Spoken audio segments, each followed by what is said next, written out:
Is Brock Prudy a rising star in the National Football League? According to the NFL Players Association, he checks in at number 1 on that list. You're watching the 49ers Report by Chat Sports. I'm Chase Sr. Make sure you subscribe to the show for daily and year-round content on the Niners.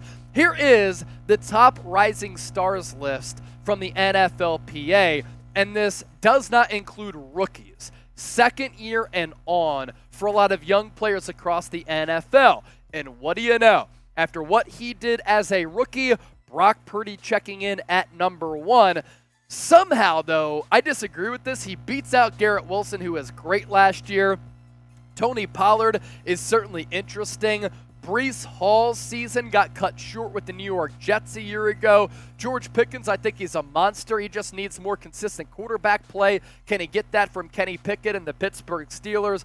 Possibly. If that's the case, look out for him to really make a spring forward here in year 2. I think Chris Olave could be a lot higher on this list, perhaps overtaking a Tony Pollard or a Breece Hall. Patrick Surtain heading into year 3, one of the NFL's top young cornerbacks. Miles Sanders has been in the league for a minute, and he's at number 8 on this list.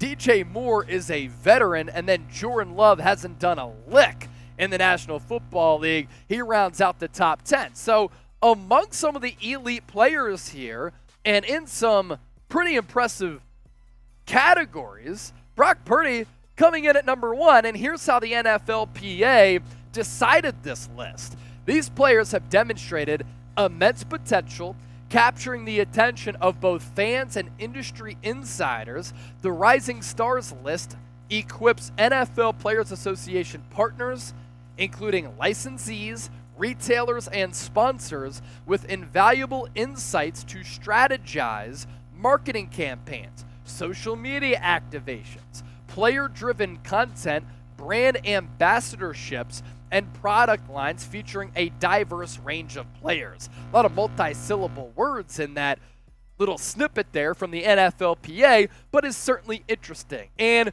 as for what Brock Prudy did in his 8 games started to round out the regular season, this also includes the playoffs. You can see why he certainly is on this list. I don't know if he should be number 1, but he certainly deserves to be in the top 10 with what he did last year.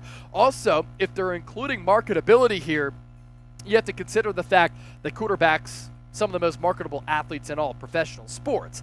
Completion percentage was 67% for Brock Prudy, Mr. Irrelevant. He threw for nearly 2,000 yards. The decision-making was certainly there. 16 touchdowns, 3 interceptions. What he lacks with arm strength makes up for it with accuracy, anticipation, and timing, and his quarterback rating was very, very good at 111.4. He was also among some of the top quarterbacks in yards per attempt last year. As for how he fared in the regular season as compared to the playoffs, this includes Purdy's game against the Miami Dolphins when he replaced an injured Jimmy Garoppolo, came in when the Niners were down, led a comeback, and at that time it was a really important win for San Francisco in their playoff hunt, but also against a team that was also vying for a playoff spot in the Miami Dolphins. The completion percentage in the regular season hovering around 67%, the 13 touchdowns to 4 picks, yards per completion 12.1. Credit to Kyle Shanahan for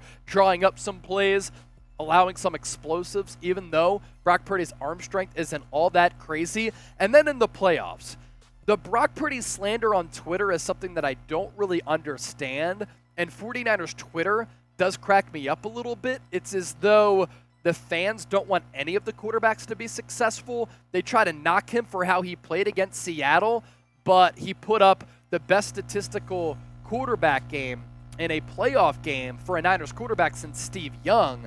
And while he was a little bit choppy early on, he finished that game humming. And then in the Cowboys game, started off a little bit rocky, but he marched the Niners right down the field from inside their 10-yard line. They went on a near 100-yard drive to score a touchdown to put that game out of reach from Dallas to send San Francisco to the NFC Championship game. So you can rip Brock Purdy all you want. To me, you just didn't watch the eye test, and you don't know that he has it.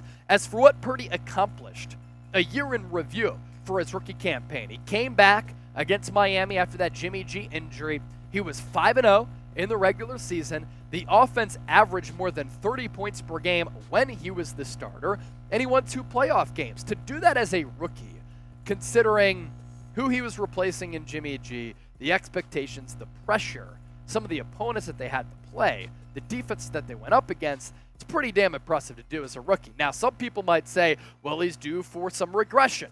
Who's to say that he can't get even better? Doctors that I've spoken with, they don't believe that the ulnar collateral ligament repair is going to affect him all that much. And George Kittle even said, look, I've seen him throw a couple of times. I expect him to be this team's starting quarterback in week 1. That news coming out on Tuesday. So Purdy, with the injury, some concerns there. How many games will he start for the Niners this year? And can the Niners finally have a quarterback or quarterbacks who don't continuously get hurt? Let's hope so. Let me know how many games Purdy starts here in 2023. Let's start to take some of your questions here. Big Hurt with the $10 super chat. Appreciate it, brother. I hope they don't give up on Trey Lance. Brock Purdy's floor is better. He played lights out, but are we ready to give up on the fact that Trey's ceiling could be much higher than Brock's? I've continued to say that. Like, Trey Lance's ceiling, it's unlimited, and he has untapped potential. Whereas Brock Purdy, on the other hand, there is a ceiling over his head because there's only so much that he can do with that physical profile. Brock Purdy is not 6'4", 225 with a rocket for an arm like Lance is. He doesn't have the speed that Lance does. He doesn't offer you the running threat in the ground game that Lance does. But the big question with Trey Lance, it's accuracy, it's completion percentage, it's hitting some of the easy throws. And can he throw with timing and anticipation? Can he loft some balls in there on some tight windows, over defensive backs, over linebackers down the seam, and complete the array of throws on the field that Purdy did complete last year? That's a big question. Lyle, $20 donation. Chase, how much cap space do the Niners have, first off? Then I also think we should look into getting some help for both on the opposite edge. You can always make a trade for a player later. So about $10+ million for 49ers cap space right now. And I'm going to continue to beat this drum. I think San Francisco needs to help out Nick Bosa. Like, the guy was the defensive player of the year last year. You're going to sign him to this big contract. But what did he do the last month? Nothing. No sack, or 1 sack, I believe. Like, that's a little bit of a problem.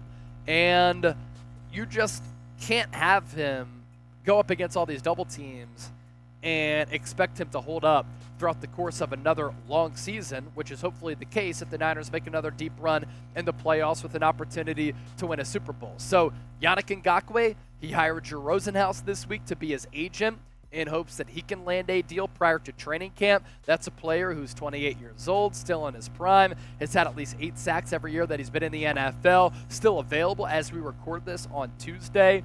Jadeveon Clowney out there. Justin Houston, also a free agent. I agree. Need some help because Drake Jackson is a big unknown. Cleveland Ferrell, up to this point, he's been a bust.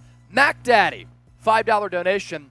Do you think that we can hold this team together till next year, until we can find a right tackle in next year's draft? I'm optimistic, but I am super nervous. I'm nervous too, and I've said this a lot, Mac Daddy. I think offensive line, it is an area that you need to have locked down.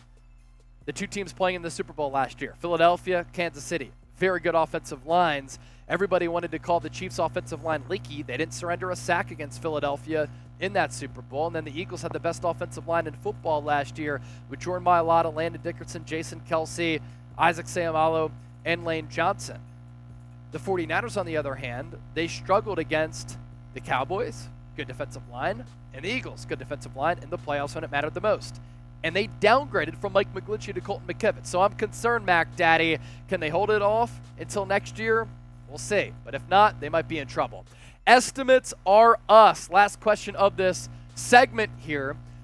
How is that beast Joey Fisher looking so far? So this is the UDFA out of Shepherd, which is a D2 school out of West Virginia. They played, I believe, D3 football for a really long time, wanted an uptick in competition, so they joined the PSAC, which is the Pennsylvania State Athletic Conference, and Joey Shepherd played tackle there. He was considered to be an athletic freak while at Shepherd. He was a tackle, though. With the Niners, he's playing a lot of guard. I think he's a good practice squad candidate for the Niners here this upcoming season. How many games will San Francisco win in 2023? Drop me a numerical figure in the comments right now.